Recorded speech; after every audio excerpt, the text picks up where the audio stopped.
So we're starting off with the next session now. Our next discussion is on optimizing risk, and we have on our panel experts who have built or are building debt portfolios at scale. They will be sharing case studies and examples from their own portfolios and organizations, which we hope will showcase to you how you can also think of managing risk using different structures and techniques. The session is moderated by Dr. Byrne from USAID. Dr. Bryan manages the US-India Mission's Private Sector Partnership, Innovation and Finance portfolio. Welcome, Bryan. Along with Bryan, we have Avishek Gupta, Managing Director and CEO of Caspian Debt. Joining Avishek, we also have Royston, CEO of Grameen Capital. And last but not the least, we have Archish Gupta, Associate Director and Lead Blended Finance at IPA Global. So welcome to the panelists. Thank you for joining us. And over to you, Bryan. Thank you. May I just start by thanking you for making it to this session. It's 4:30, and I'm sure that a lot of people want to do something else. Plus, you're still awake after lunch, so that itself is an accomplishment. I would also like to find out a little bit about you. All right. Can you tell me, just raising your hands, who works in the debt banking industry? Who does this for a living? There's one. Anybody else? Okay. Is anybody learn? 2, 3? Okay, very good. We're trying to figure out to whom we're speaking so that we can tailor-fit a conversation with you. All right. The way that we've designed this is that I'll kick off some questions, and each participant will answer. And then we'll go through another round so that they can dive into some of the issues. But after that, we'd like to open it up so that you can ask questions of them. So let me start by saying that for the last 10 years with USAID, I have worked with the credit guarantee offices and capacity in about 9, 10 different countries. And India is incredibly fortunate to have the financial industry that it does. The kinds of limits that other countries face are not here. The robust business sector, the robust capital industry makes it possible for India to do far more than most of the places where I've worked. And what that has done for me is given me an opportunity to learn more about what could be done. It's given USAID an opportunity to push its own limits, to figure out what we can do that's new. And so we are now in some uncharted territory, but some of it's familiar. And we're going to be covering a little bit of both here today. So I've asked each to talk about their own organizations, the debt portfolio that they manage, and then to characterize the portfolio to figure out what kinds of instruments they include in it. And lastly, to kind of define success, right? What does it look like when things are going well? Typically, in my own experience, we only talk with the banks when there's a problem, right? So defining success is a welcome opportunity. So with that, I'd like to ask Avishek to talk about your experience with Caspian Debt. Thank you, Bryan, and thank you everybody for being here. Yeah, so at Caspian Debt, over the last 9 years, we've been providing debt of anywhere between 50 lakhs to 15 crores to small and medium enterprises, high-impact startups, fast-growing companies. And in fact, there was a question asked earlier in the day, a couple of questions were asked, who funds companies which have turnovers less than 80 crores or need 1-2 crores of debt? Working in sectors like food and agri, clean energy, healthcare, education, water and sanitation, that's us. And of course, Royston also does, but that's what we've been doing over all these years. If you look at our portfolio, it essentially, is what I said. It consists of companies working across all the sectors that I mentioned. It would typically be, run by a professional team, people with academic background or qualifications to run the business. They would be of revenue size of anywhere between 1 crore all the way up to actually 300 crores. So it's a huge range, but majority of the companies are actually revenue sizes less than 80 crores when we start off working with them. If you look at our portfolio at any given point of time, it's a very interesting range. On the one hand, you have a few FPOs, farmer producer owned organization. So, for example, there is a FPO run by women, tribal women in the state of Jharkhand selling eggs. There is an FPO that produces organic cotton. That's on one extreme. On the other extreme, there are companies, for example, that build Internet of Things, IoT solutions that enable paper companies to save on chemicals. So from a sustainability perspective, they contribute. It's a woman-led company. So these are, in a way, two different, very extreme ends of the impact spectrum, but they are impact. And all these different types of entities have different nature of credit and credit requirements. So in terms of products, we are a kind of a full-scale credit provider. We do term loans, we do revolving facilities, we do subordinated debt where it is required. Even within the term loans, the senior loans that we do, we have repayment schedules that are structured. In fact, we believe that customizing the product structure actually helps in not just the companies, also helps in building better quality credit. And while we did all of these different kinds of product structures and built a balanced portfolio, we've used different types of facilities like guarantees at the individual company levels or the individual loan levels. We've used guarantees at the portfolio levels. We've used things like we've just recently launched a interest subvention kind of a structure with SAMRIDH, where companies get benefit of the interest rate if they meet impact goals.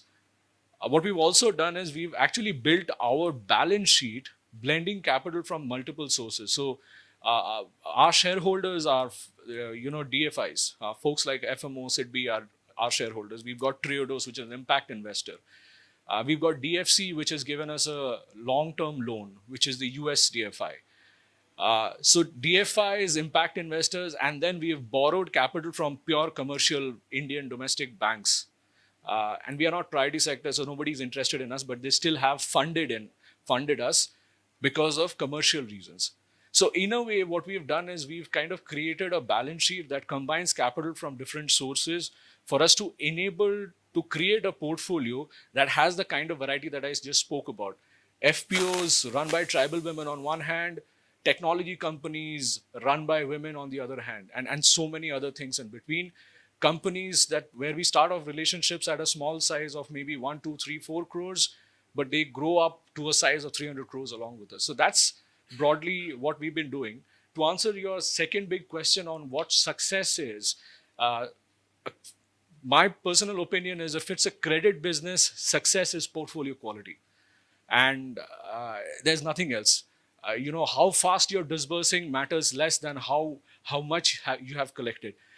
All the companies that we've lent to is considered high risk because all these loans are made without mortgage collateral. In some cases, these companies are not profitable at the time of, in fact, 60% of the loans, 60% of the cases, the companies are not profitable when we make the loan.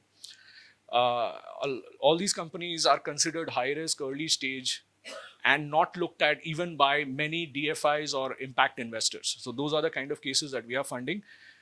We've written off only 0.6% of whatever we have funded.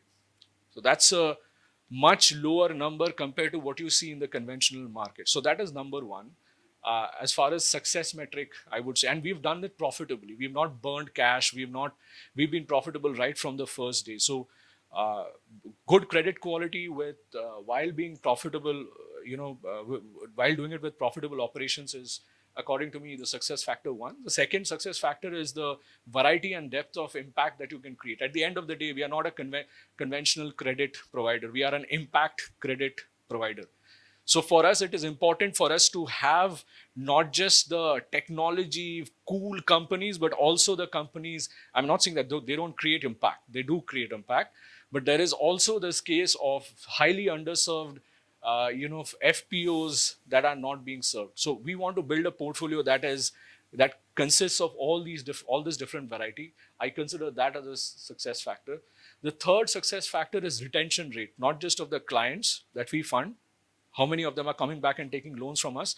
There are companies who've taken 17 loans from us in the last 8 years, right? So they keep coming back. Not just for them, but also for the lenders who provide funding to us. How many of them are coming back and providing additional rounds? Pretty much all the lenders that we've worked with, they have continued to increase limits or give us additional lines. So I think those are the three success factors from a credit business, because at the end of the day, the last one that I mentioned, a lender to us or the entities that are providing money to us are giving us money because, and I'm talking about commercial lenders. They don't care about impact. They care about commercial returns. These people are giving us money because they think that we are a viable business, even after creating all the, impact-related work that we have done. So I think, to me, credit quality, the diversity and depth of impact and retention, client retention on either side of the balance sheet is success factors, according to me, as a lender. Bryan. Thank you. I just wanted to recap a little bit. The three key success factors for you are the portfolio quality, that is how much you get back. Second is the diversity of the portfolio, the depth of it for the impact. And then third is the the percentage of those lenders who come back and Lenders and clients both. Borrowers and lenders. There you go. What really struck me was the statement about the 60% of businesses who receive loans not being profitable at that time. That's striking. That's a degree of risk taking that would cause others to balk.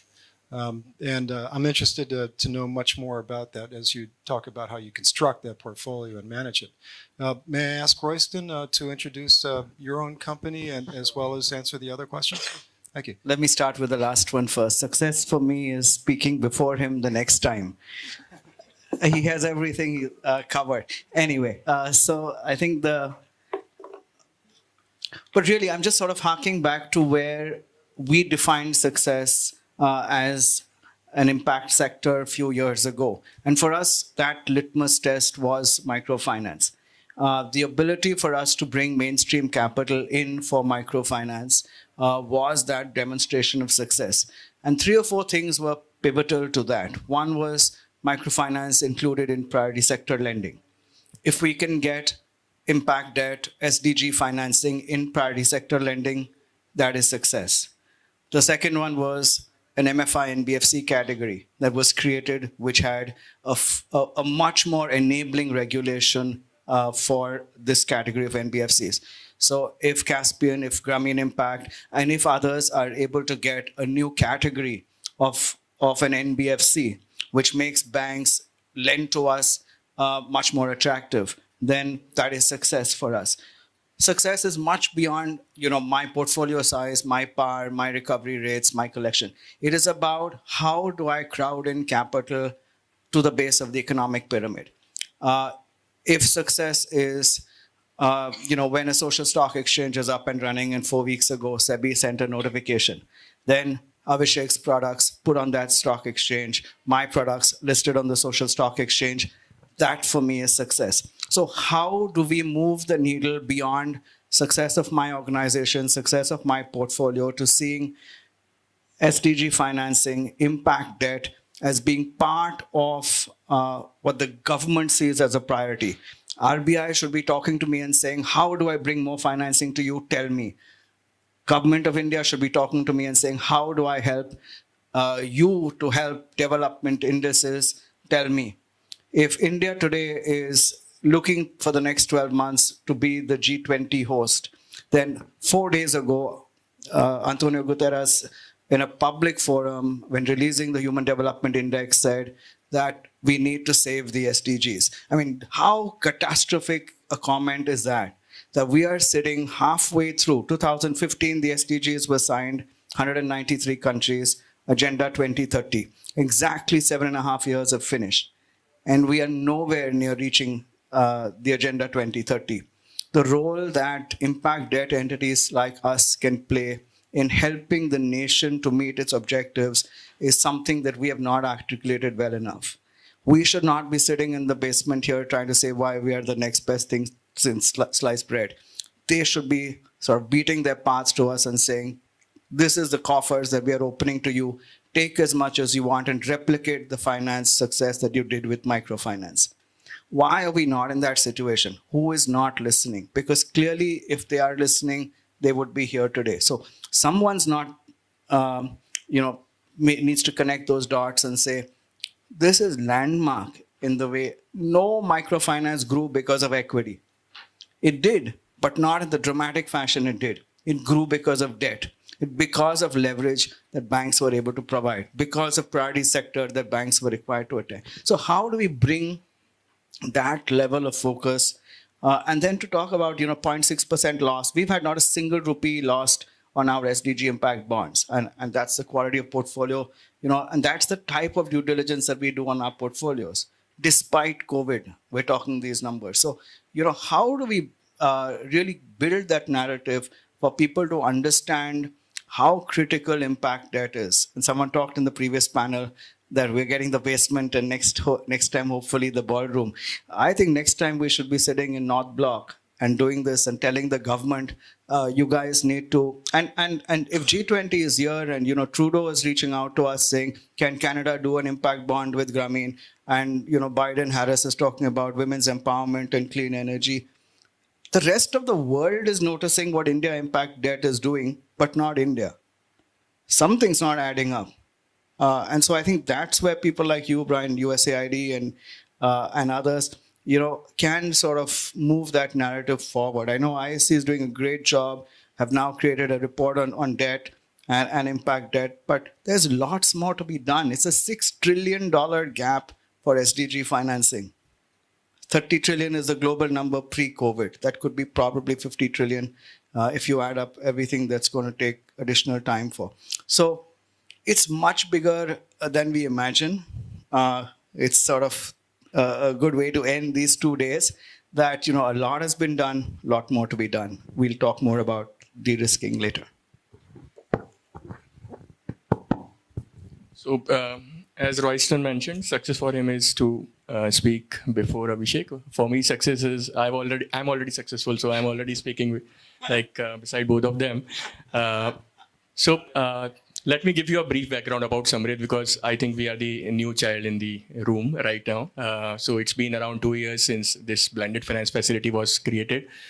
So it is supported by USAID and implemented by IP Global. So what we have tried to achieve in last 2 years is that we have been able to get philanthropic and the commercial capital commitments to the tune of around $300 million. In last 2 years, we have funded roughly 35 entities. Majorly, these are the social enterprises with a turnover of, say, maybe 0 rupees to, or say, 100 crores or so. And we have also been able to structure 2 portfolio structures, one with the Caspian debt and another with Axis Bank right now. Both of them have spoken about success. So for SAMRIDH, I think the reason why we are in existence is to basically give our best in achieving the SDGs, which Royston also mentioned, right? So how we can bring in more private capital in the development sector. Right now, our focus is healthcare. So we are trying to see how we can make social enterprises more commercially sustainable and bring in more commercial capital in the healthcare sector. So for us, success would be how much capital we are able to get in for each dollar we put in from the donor side, right? So till now, we have been able to get a leverage of around 5 to 7x on the money that we have been able to put in from our side. And the major thing would be, or the most important thing would be once we measure the impact that we have created on ground, right? So both of these factors will determine how successful this facility has been. I would also like to talk about a little bit about our approach while providing, like enabling capital to these enterprises. So I think most of us must have played a game called as Lego ourselves or with our children.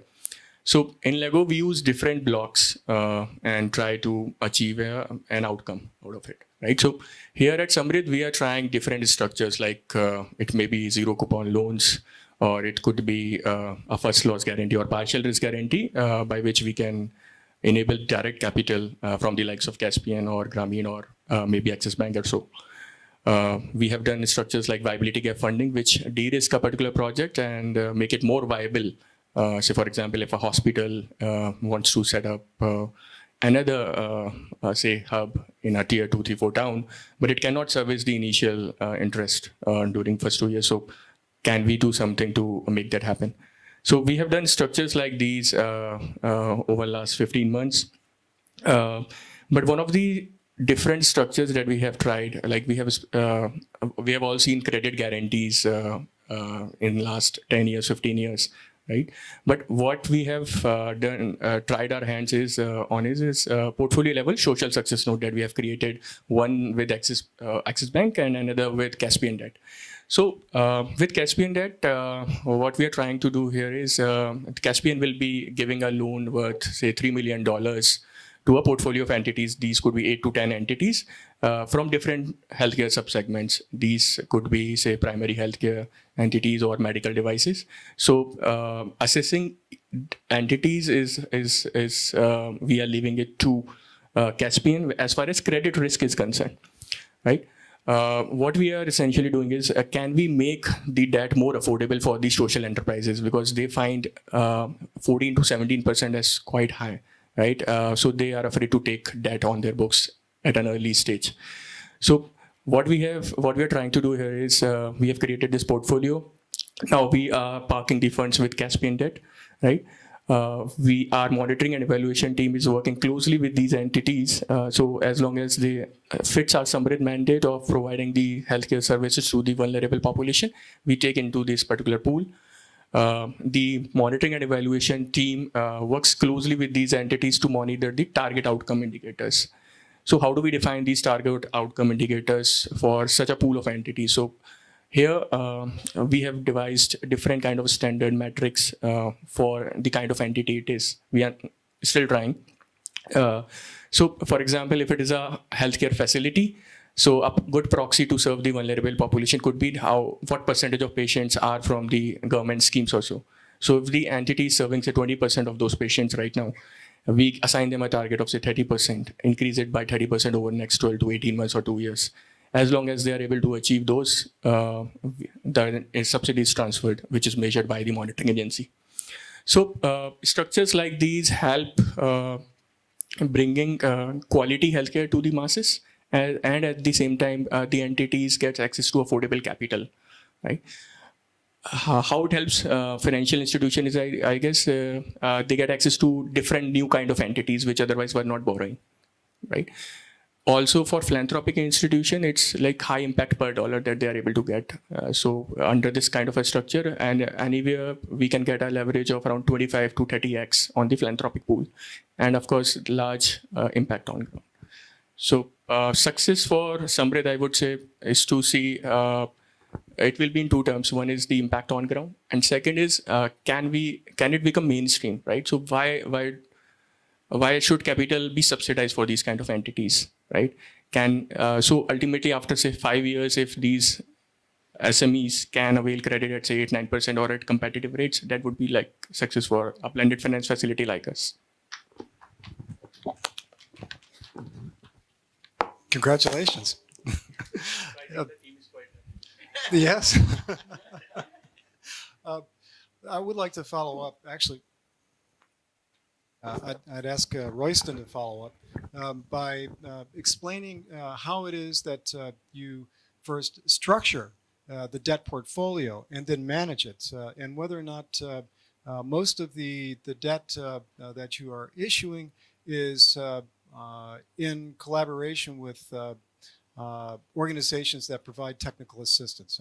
I'm curious, how do you get that default rate so low? It's the third time I've heard in 2 days of nearly 0% default rates among the people who are normally considered to be the riskiest of all bets. Sure. And the way we are looking at it is actually a three-phase model. We're approaching it from the bottom up. We're seeing a lot of conversation, noise, buzz globally around, $100 million bonds, $500 million impact bonds, SIBs, DIBs. And I'd like to do $100 million too, but I would rather do, instead of one bond of 100 million, I'd like to do 100 bonds of 1 million. And again, that then brings us much lower to the ground. It's our knowledge of, the grassroots saying, how do we put 4 or 5 social enterprises together and then create an instrument or a wrap around those. So for example, take a livelihoods SDG impact bond we did with LaborNet, EduBridge, iPrimed, iStar, Empower Pragati, and we gave them, a crore or 2 each on an average. And then we worked with a partner of Grameen globally saying, who was interested in jobs and skilling and livelihood, that they would provide the credit enhancement at a portfolio level. So that's something he mentioned, both portfolio and individual company level. So in this case, we did a portfolio level guarantee.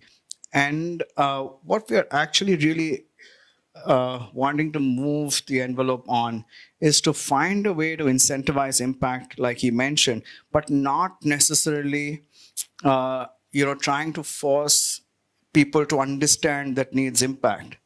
We're trying to say, for who is this impact important? So for example, if Shell thinks clean energy is important, if Coca-Cola thinks water is important, if Procter & Gamble thinks women empowerment is important, then we want them to come to us and say, what you are doing is actually furthering our mission. What you are doing is really helping where we want to move the needle. Can we contribute to that? Can we find a way to incentivize these social enterprises who are working in those spaces? Now, the law of the land is still too complicated because it's an NGO who can only take money right now. A social enterprise can't take CSR funding. We can sit in this room and feel bad about it, or we can go and explain to the powers that be that this is the most catalytic way to be able to actually move the needle in clean energy and water and sanitation and agriculture. Because what I'm hearing over the last 2 days in this very room on blended finances, but it's not permitted. So, and I'm saying, why is it not permitted? What are we doing to make it permitted? And what's going to move that needle? Because yesterday someone in this room mentioned 80,000 crores of CSR funding is going to be available for 22-23. Now that is staggering. Just imagine if that 80,000 crores today gets an 80,000 crore impact because it's going to an NGO and they're doing work worth 80,000 crores. But if we say that that 80,000 crores is going to be paying only the coupon, then you have an 800,000 crore impact because the social enterprise is going to service the principal themselves. So that's the type of catalytic scale we need to be thinking about. How do we use CSR money, not dollar for dollar, rupee for rupee, but rupee for 10x or dollar for 10x? And that builds a lot more risk appetite, that builds a lot more credit enhancement. And the microfinance model had the same sort of bewilderment when people said, how can it be a 99% repayment rates? And I can see colleagues from the microfinance sector here. But that's the way the model is structured. You need to be rolling up your sleeves and on the ground. And that's how people like Caspian can have a 0.6. And that's how Grameen Impact can, have not lost a single rupee. So we're not smoking some different stuff. We're not breathing some different air. But the fact is that we need to be doing much more.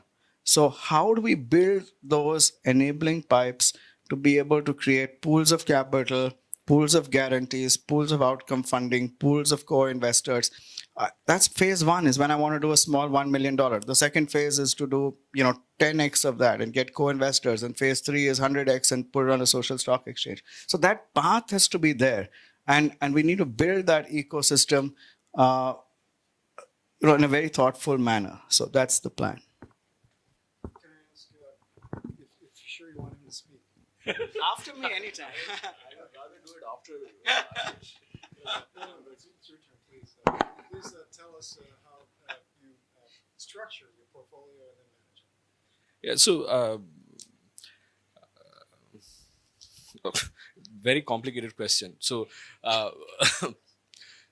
so the way we approach it is that we believe that it's a combination of processes and policies. I'll not talk so much about the processes per se, but typically what we've decided is that we are an impact focused lender, so we want to work only in specific sectors that create impact. And what we've ensured is that we have reasonable knowledge in those sectors. I'm not saying we are experts in those sectors, but we've kind of tried to build a culture of making sure that we understand those sectors well. And the way the understanding happens is by not by knowing everything. It is also about, of course, knowing quite a lot, but also about building networks in the similar sectors where other people are operating so that we can tap into their knowledge base. So we've decided to focus on specific sectors. That's number one. The second thing is that what we've decided is that from an ESG perspective, I mean, impact is slightly, one level deeper, but from an ESG perspective, given the complications that we are handling, we are in no position to handle the ESG related risks. Now, what does that mean is that we want to keep aside a lot of the high, extreme ESG related complications that can arise, or the risks that arise, from an environmental, social, or a governance perspective.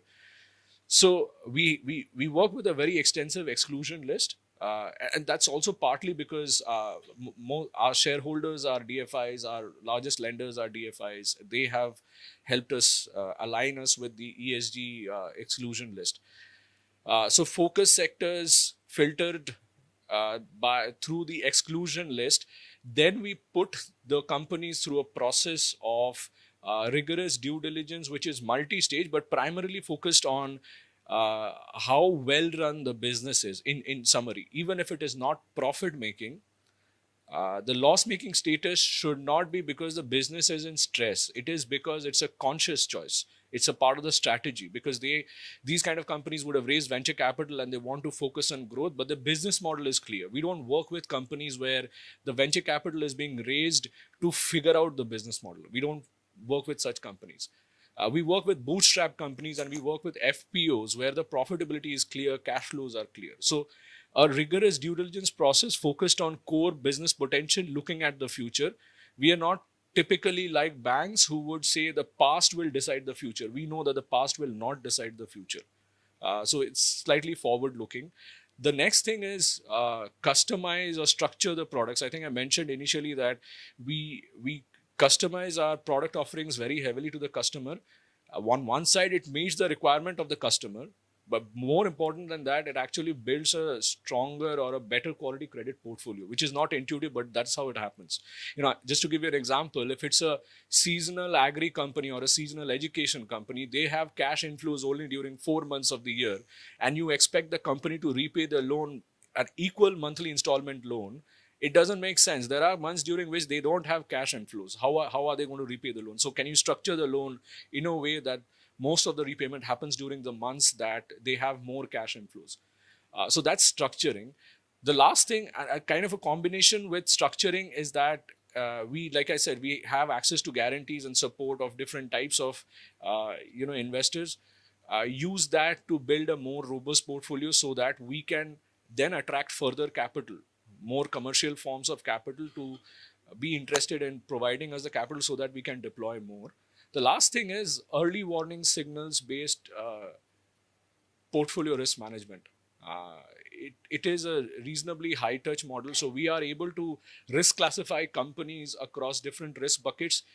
And we may have a situation where we are classifying a company as a watch case, even if they're paying perfectly on time. That's how we operate. Because the operating metrics say that there is some stress in the company, it's still not come to a stage where they're going to default on your loan. We are able to trace that. as a combination of all of this is where I think the perception of the high risk that you spoke about, it is true, it is high risk. But as a combination of all of these things, we've been able to build a portfolio with that kind of a very low, loss rate that I mentioned. I think that's broadly how we construct our portfolio. Yeah, that's about it.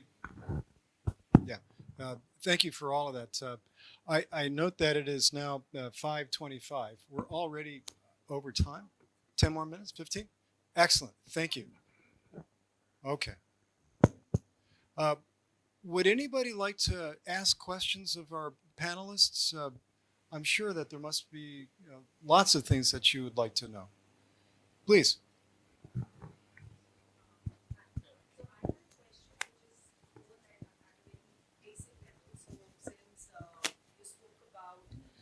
Advocacy, right?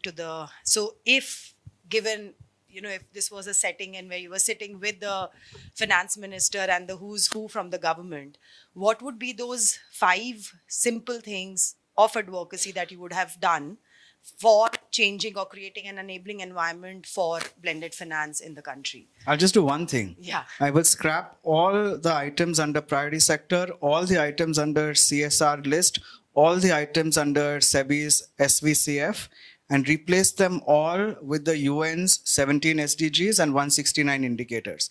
The moment we begin to speak the same language across multiple regulators, everything will change. We cannot be talking different language. SEBI can't feel what's priority for them is different from what RBI feels, what's different from what MCA feels. And that is causing the biggest issue today. That each one's sort of creating their own vision of things. So if we just scrap all and replace them all with what 193 countries in their wisdom have agreed on, which is what the world needs to develop, then suddenly all of what he's doing and I'm doing becomes priority sector. Then banks will be chasing him and he will be 5,000 crores in a blink of an eye. And that's what we need in this country. Multiple Caspians, multiple Grameen impact, multiple IP. That's the solution.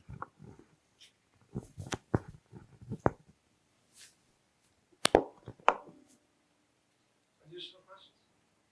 His team is not allowed to ask. He's already gone for the mic. We know that. Yeah, I think my question is more from the debt capital providers. I heard that the capital coming to Avishek mentioned that they're getting capital from DFIs. So there's a large component of foreign currency risk that comes in, which in a way translates to high cost of borrowing for the individuals or the SMEs. So do you think that there's a need to crowd in more capital, and what policy changes are required to enable that? I don't know who can deal. I don't know if there is a policy change possible that can deal with the currency risk. Somebody has to just pay from their pocket. If I'm not looking at you, but but somebody like that, if they decide that this is a high impact situation, high impact financing, can somebody foot part of the bill? I mean, I'm not saying that we are ready to foot the bill, but if somebody can take, because the hedging cost is like 7.5%, it doesn't make sense. In some cases, in case of foreign loans, it is higher than the rate of interest that the actual lender makes, right? It doesn't make sense. But that's the reality. So if somebody can, this is a very simple solution, but it has not been done. I guess there are some complications, but if somebody can foot a part of the hedging cost, we don't need any policy changes. That's it. It's a hedging bill. This is the amount percentage that we pay. 50% of it somebody pays, we are happy. We will pay 50%. It's not a problem. Qualify hedging under CSR list of activity. That's the policy change. I will say that USAID, when it does its credit guarantee risk assessment, USAID, when it does its credit risk assessments, does include the currency foreign exchange risks as one of its criteria. So in that instance, it's kind of baked into the price. But given the volatility of all the markets, it can't cover everything, right? So after that, it's a direct negotiation with situation based. Yeah.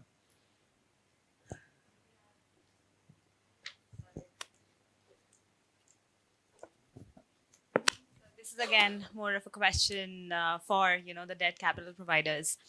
Customization approach, love it. We're all in favor of it. But given the immense nature of the business, the volatility involved, and the fact that the demand is so high, I mean, come on, we're Indians, 1.8 billion people. The demand will always be high for us in terms of the capital that people need, especially social entrepreneurs who are coming up. But does this customization effect take away, because it does take time to structure, it does it increases the transaction cost to whatever extent, but it does. Like, the virtue of customization will come at a cost. So at what stage will you prioritize customization versus these costs? Would you be better off if you would you be able to lend more if that customization aspect comes down to a little bit? Or what's your thought, what's your take on that? As of now, the situation is that, like he was mentioning, the segment that we lend to is considered risky. Nobody really does it. And people have tried doing it. They've failed. We, in a way, are carrying the responsibility of proving that this is a dependable, good quality credit asset class. So we can't screw up, right? So the customization helping us building a credit quality and track record. Now we've done it for 9 years or 8.5 years, right? We've slowly proved that, look, this is a good credit asset. The customization was required for that. And this asset class, by the way, I think customization is going to be required even at a large scale. The thing that can be done. So point number one is, I think customization was critical to demonstrate track record over longer periods of time through multiple crises that this portfolio is good credit, right? So I think that we've been able to do within our limited means for whatever small portfolio we have. So that is number one. The second thing is, I don't think customization should completely go away. What will happen, however, is, and which is what we are building, is through the use of basic technology, no AI ML, but basic technology, pull up use cases of transactions similar to what we've done in the past, where we put, our subjective time and effort in customizing each transaction. After a point of time, we will find another company which has a similar profile, right? So what we are building is an engine that basically pulls up those transactions and say, hey, this company that you are now evaluating looks like ABC companies that you've done in the past, and these are the kind of transaction structures you've done. Why are you shouldn't think about it, just pick one transaction structure. So with a little bit of a use of basic analytics or technology, which is more, technology is cooler to say, we can fast track the customization process, but we can't give up on the customization is what I think. We are moving to a world which is talking about a market segment of one.